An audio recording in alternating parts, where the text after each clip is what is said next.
Hey rich girls, Kirby here, and I have a question for all of my parents out there, wondering whether or not you should be saving for your child's college education. I'll give you the lowdown on everything you need to know about college savings accounts so that you can make an informed decision for your family.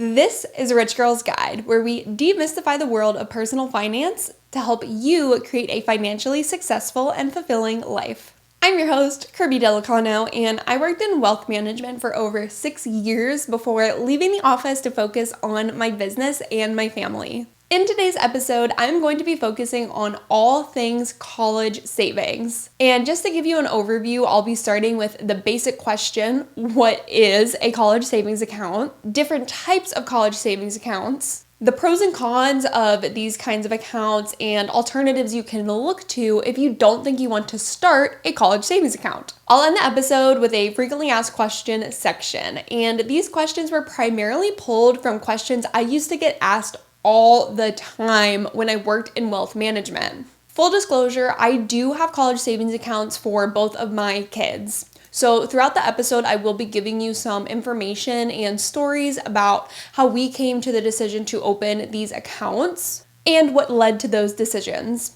However, I absolutely do not think that college savings accounts are suitable or even necessary for everyone. Throughout this episode, I am going to use the terms 529 account and college savings account interchangeably. A 529 account is just another name for a college savings account. It is actually named for a section of the federal tax code, Section 529, which was created in 1996. Now, it was not until 2001 that these kinds of accounts became popular, and that was because the IRS started allowing for tax-free distributions on qualified expenses in 2001. Now, some of you may be familiar with the prepaid programs. Basically, these allowed parents to purchase semesters of college directly from the state. These kids could then use these prepaid semesters to pay for in-state colleges. There were a lot of issues with these prepaid semesters that started to crop up. What if the child wanted to attend a school that was out of state? What if the family moved to another state after paying for this program, but before the child went to college? Parents were also unaware about what expenses were covered under these prepaid plans. Many incorrectly assumed that tuition, housing, food, and books would all be covered. Imagine their surprise when they sent their kids off to school only to receive a large bill with all of the expenses that were not covered under the prepaid plans. In part due to these issues, the prepaid programs have mostly gone away and been replaced with what we now know as a 529 college savings account. These are investment accounts that you can open at particular financial institutions. You cannot just open these anywhere, and they allow you to put aside money specifically for college in a tax-advantaged way. Don't worry, we'll circle back around to what those tax advantages are in just a second. Now, here's where people tend to get confused. Each state has their own specific rules when it comes to 529 accounts. Some states allow you to choose between several different financial institutions, while others only have one option.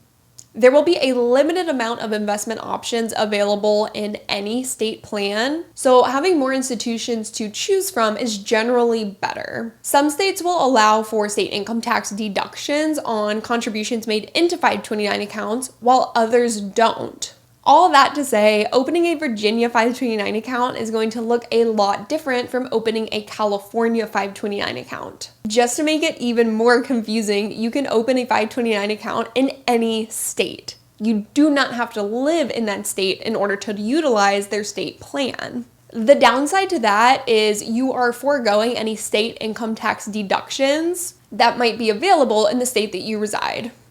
For example, if you live in the state of Virginia, but you opt to open a 529 account in Tennessee, you would be foregoing up to $4,000 worth of state tax deductions per child. That's because in Virginia, if you contribute $4,000 to a 529 account over the course of a year, you can deduct that $4,000 from your taxable state income. On the flip side, if you live in Tennessee and open a Virginia 529 account, you aren't losing out on any state income tax deductions. That's because Tennessee doesn't have state income tax.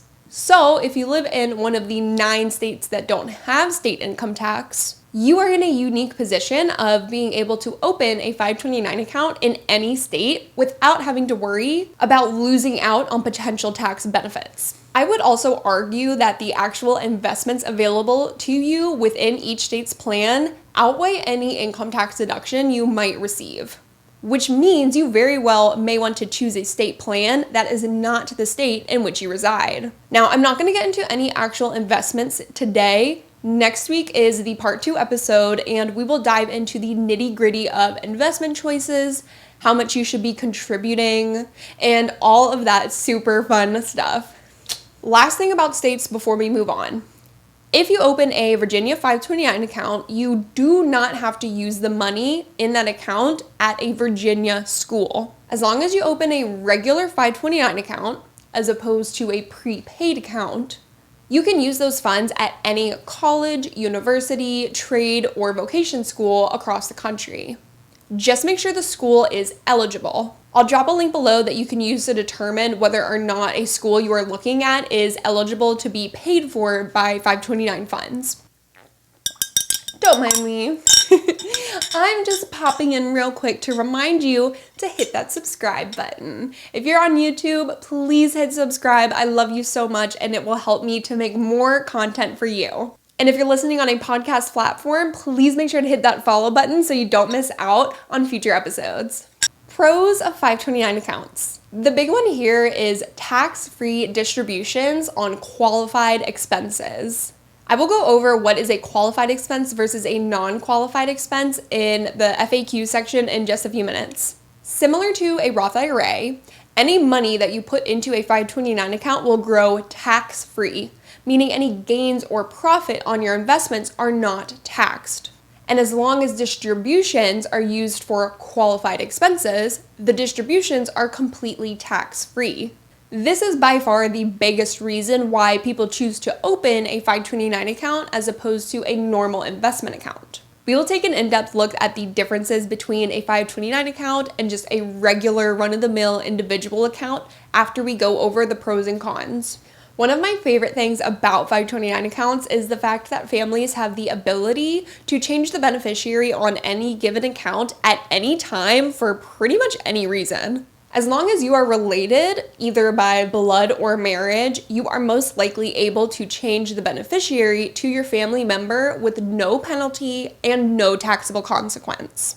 When we are talking about 529 accounts, a beneficiary is the person who will be utilizing the funds for higher education. So for example, I had a coworker who found out his wife was expecting. He is a huge finance nerd and wanted to open a 529 account for the unborn child, like yesterday. Now, in order to name a beneficiary on a 529 account, they have to have a legal name, a date of birth, and a social security number.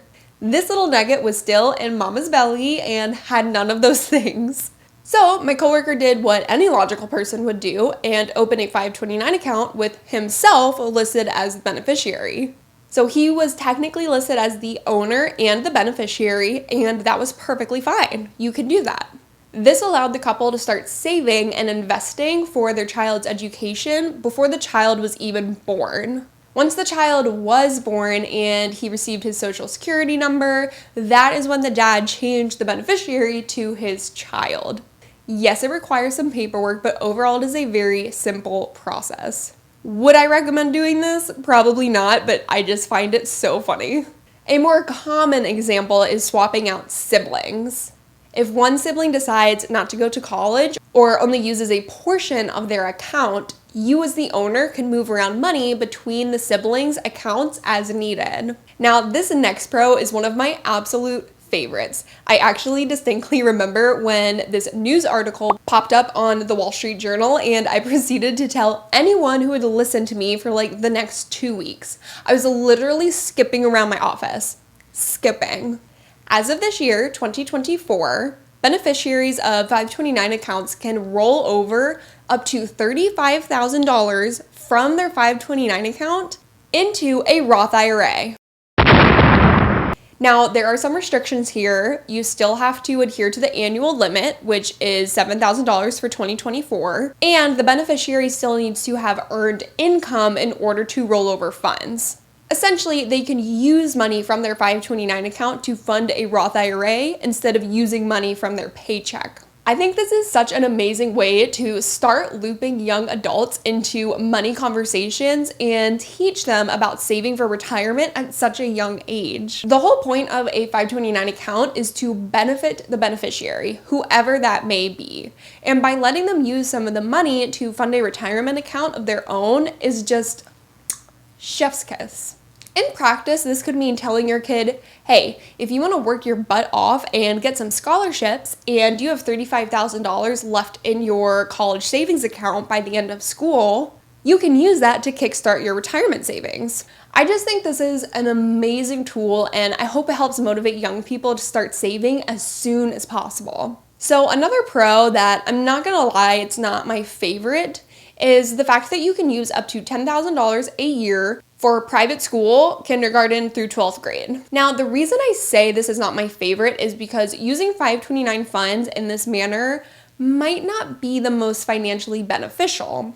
Think about it this way. The way most people utilize 529s is they gradually put money aside over the course of 18 years, letting it grow over that time period, and then having enough to fully or partially cover college. Your 529 is still an investment account. Even if you pick less risky mutual funds, your account is still going to fluctuate up and down year over year. So you are going to get the most out of it the longer you let it sit. If you put money in when the kid is an infant and then start withdrawing during kindergarten, while you're presumably still contributing money, it just seems like a little bit of an oxymoron to me to be contributing and pulling out at the same time. Absolutely no shade to those who go the private school route. From a financial perspective, it will probably just make more sense to pay out of pocket for private school and save money in the 529 for college. You can also use up to $10,000, I believe it's a lifetime limit, to pay off student loan debt. Now, I am all for this. I think anytime we can let folks pay off student loan debt with a tax-efficient vehicle is great. However, I fail to see the real-world application of this pro.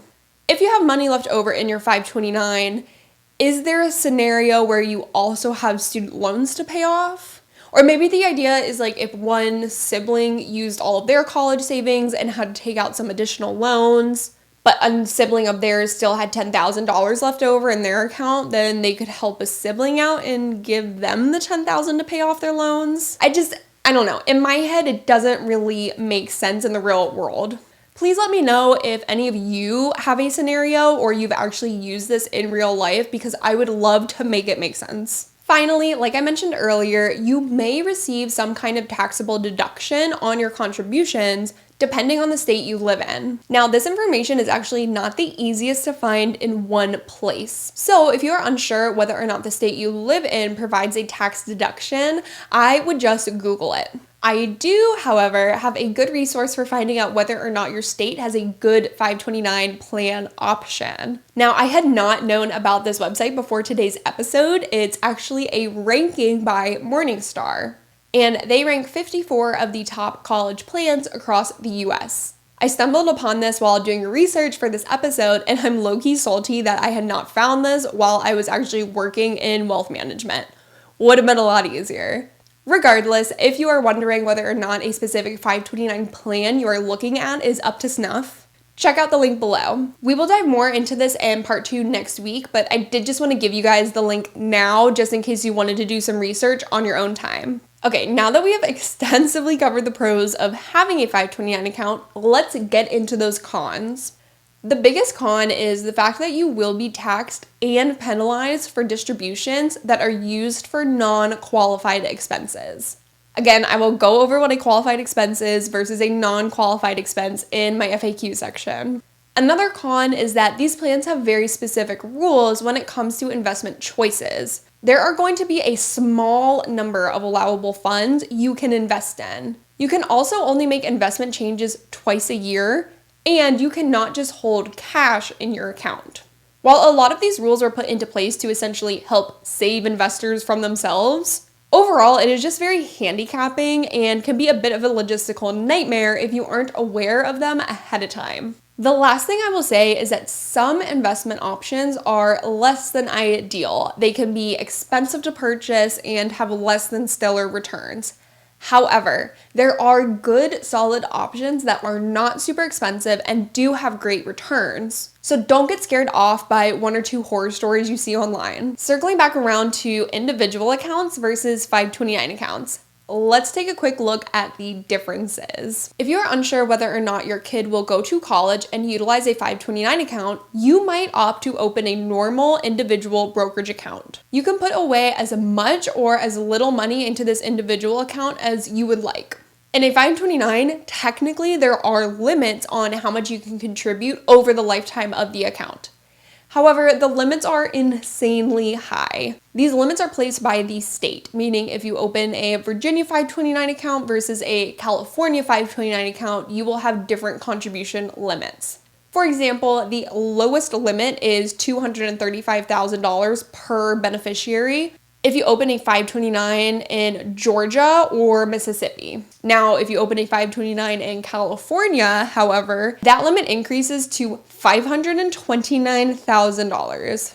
I don't know about you, but I am not planning on contributing a $235K to a single account, let alone $529.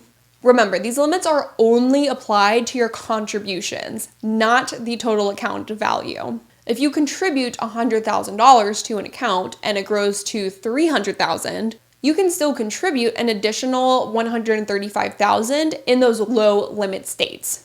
Would I recommend that? Probably not. Any profits or gains in your account do not affect that contribution limit. Now, if you're looking for that tax-free growth and tax-free distributions, you are only going to find that within a 529 account. However, if your child decides not to go to college or do any vocational school, there is no sibling or family member you can transfer the account to. For whatever reason, the money is not going to be used for higher education. You will not get penalized if your money is in an individual account. Your kid can use that for a down payment on a house, to pay for a wedding, even though I would absolutely not recommend that, start a business, keep it invested, and use it later in life. Literally, they can do whatever they want with it.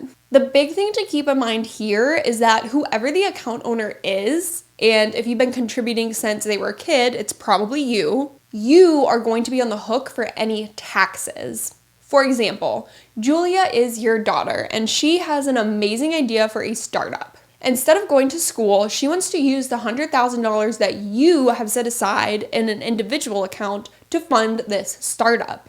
Since you have been contributing to this account since she was a baby, the account is in your name. The total account value is $100,000. However, you only contributed $30,000 over the course of 18 years.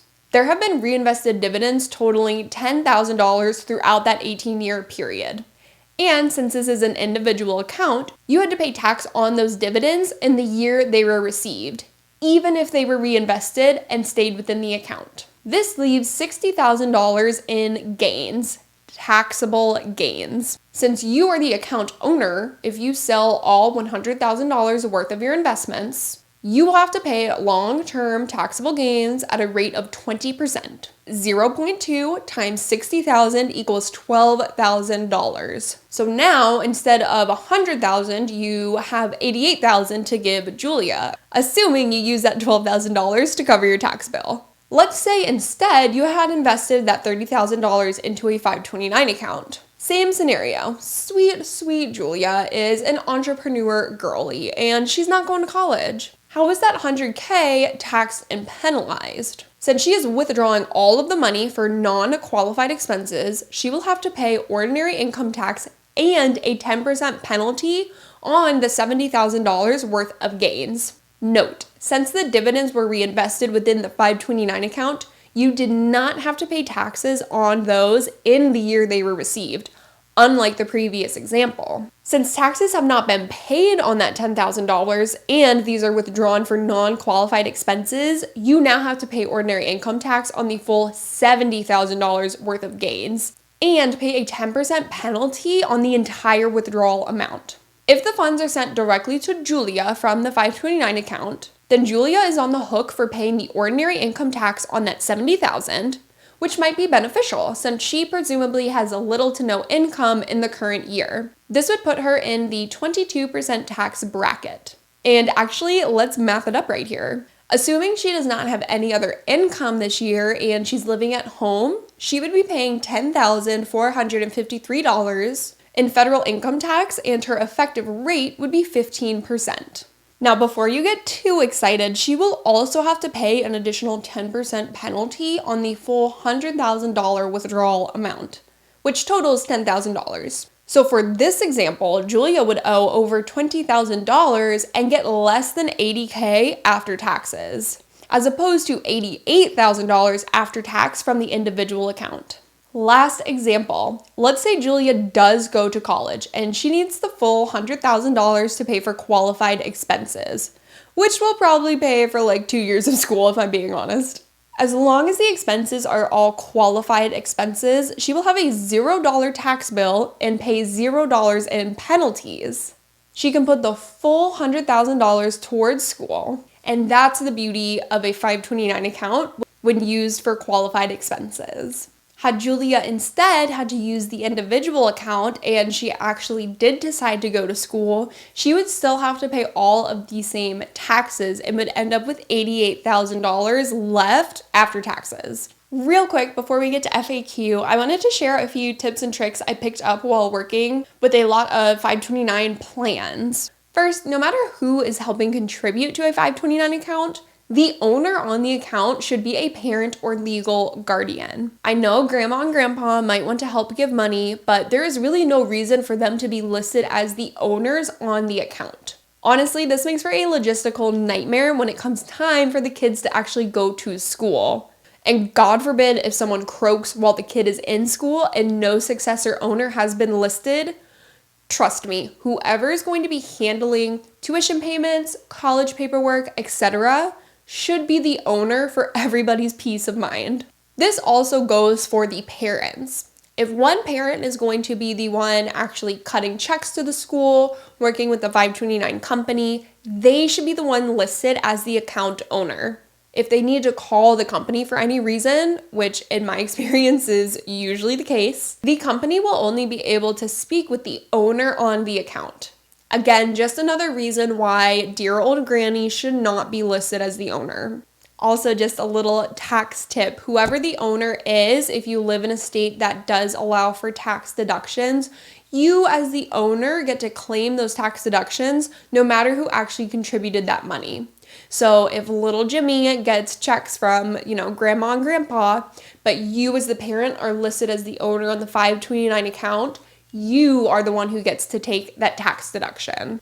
A little known fact that has cropped up over the past few years that I've actually had some issues with, either some clients and some family members, is when a child goes to take money from a 529 account, you need to tell the company where that money is going to. Typically, you're going to have 3 options: directly to the beneficiary, directly to the school, or to the owner on the account.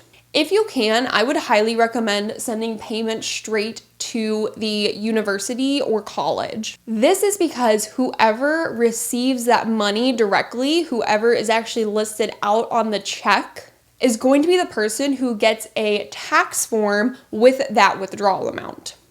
If it goes directly to the school, then the school is the person who needs to claim that on their taxes, not you. Now, if the parent is going to be, let's say, paying tuition on behalf of the child and then get reimbursed from the 529 plan, then you will want to tell the company that the owner is the one getting the distribution. Again, come tax time, they will be the ones, it'll be listed under their name and their social security number, and they will need to provide confirmation that yes, this is a qualified expense. All right, frequently asked questions. What is a qualified expense? A qualified expense is anything that the IRS has deemed as an appropriate expenditure for higher education. This includes, but is not limited to, tuition and fees, books, computers, software, and related equipment, as long as they are only used by the student. If you purchase a brand new iMac for the household and all family members get to utilize it, that is not considered a qualified expense. Cost of attendance, which includes room and board if the student is enrolled at least half-time, and meal plans. If you live off campus, your housing cannot be more expensive than on-campus housing in order to be considered qualified. Similarly, if you live off campus and don't have a meal plan, groceries are qualified as long as they are less expensive than the meal plan, which is not that hard to do. So what is not considered a qualified expense? Any tutoring or pre-college prep classes, not qualified. Parking passes or transportation to and from school. Extracurricular activities like sports or even gym classes if it's not included in the fees. Off-campus housing that is more expensive than on-campus housing. And groceries that are more expensive than a meal plan. There are honestly endless possibilities of non-qualified expenses. Essentially, you will want to look at that expense and think to yourself, could I graduate and survive without this expense? If you cannot, it's probably qualified. If you can, it's probably not qualified. Now, the hard part here is that the financial institution that holds your college savings account is not required, and frankly, they don't care whether or not your expenses are actually qualified. They are not going to quiz you on what your expenses are. They are only going to ask you whether it's qualified or not. Again, they are only required to report what you tell them. So if you're feeling really smart and sassy and try to pull off a withdrawal that is used for a new car, don't think you got away with it just because you told your financial institution that the withdrawal was qualified. When you go to file your taxes, the IRS very well may ask for receipts for those expenses. And if they do not agree that your expenses are qualified, you are looking at some fun taxes and penalties, my friend. Do not mess with the IRS. All right, next question. What happens if my kid does not go to college? So I think we pretty well covered this earlier in the episode, but just as a recap, if the 529 is not utilized by the intended beneficiary for higher education, there are several options. They can use up to $35,000 to fund a Roth IRA over a series of years. A portion or the whole account can be transferred to a sibling, a cousin, yourself, pretty much any family member. Or they can use the money to go to trade or vocational school. And if none of those are viable options, the worst thing that will happen is you will need to pay ordinary income tax on the taxable gain and pay a 10% penalty on the full withdrawal amount. Now, I already know I might get some hate for this, but I honestly do not think that's the worst thing in the world. After the taxes and penalties are paid, you can use that money for anything. To pay off debt, to put down a down payment on a home, fund an investment account, you name it. What happens if my kid gets a scholarship and doesn't utilize their full account balance? So this is a great one, and not many people know this. If your child is a rock star and ends up getting scholarships, they can actually withdraw that amount of money from their 529 account completely tax and penalty free. And again, do whatever they want with it. Let's say they get 3 scholarships totaling $20,000. According to the IRS, they can withdraw up to $20,000 from their 529 and literally gamble it all in Vegas. Now, your child prodigy would never do that, of course, but they could use the money to buy a car, invest, etc. So that is also a great incentive to motivate your child if you are in the position and don't necessarily need their college account for another child. Can there be multiple accounts for a single beneficiary? Yes, absolutely. If Granny and Grandpa are gung-ho about funding their own account for little Jimmy, there's no downside to having 2 separate accounts. 2 quick things to note. If you're planning on fully funding an undergraduate degree, and honestly, even if you're not, just make sure you and all other 529 account owners are communicating about account balances. You would not believe the number of parents that used to come into our office, tell us their kid will be starting school in, like 2 to 3 months, and that their grandparents have some money set aside for college, but they don't know how much. Like, excuse me? Do you at least have a ballpark? Have you never talked about this? How can you plan appropriately without having some very crucial information, such as how much money is set aside for college? Oh, you don't want to bother them. You don't want to come across as crass. Look, we are putting our people-pleasing aside, okay, for planning purposes. It's family. You can ask. Let's do a little role play, shall we? Hey, Mom. Ellie's starting school in a few months, and we need to do some number crunching, and I was wondering how much you and Dad had set aside for Ellie. Look at that, easy peasy. I know family dynamics can be hard sometimes, but that needs to be set aside when talking about future plans for children. Children that presumably everyone can come together and love unconditionally. The second thing to note, if there are going to be multiple accounts for the same beneficiary, just be mindful of that overall contribution limit that we mentioned earlier. If you are going to be contributing a lot of money and you presume your parents are going to be doing the same, just make sure everybody is on the same page so that there is no tax issue in the future. Even though they are separate accounts, the contribution limits, I think it was $235,000 that I mentioned earlier, is specifically for each beneficiary. So even if there are 10 accounts opened, that limit is still the same. I think that covers 529 plans. I will be back next Monday with a part 2. We will get into the mechanics of how much to contribute and what to look for within the investment options. If you have any specific questions, please drop a comment below and I will be sure to answer it on a future episode. Later, rich girls.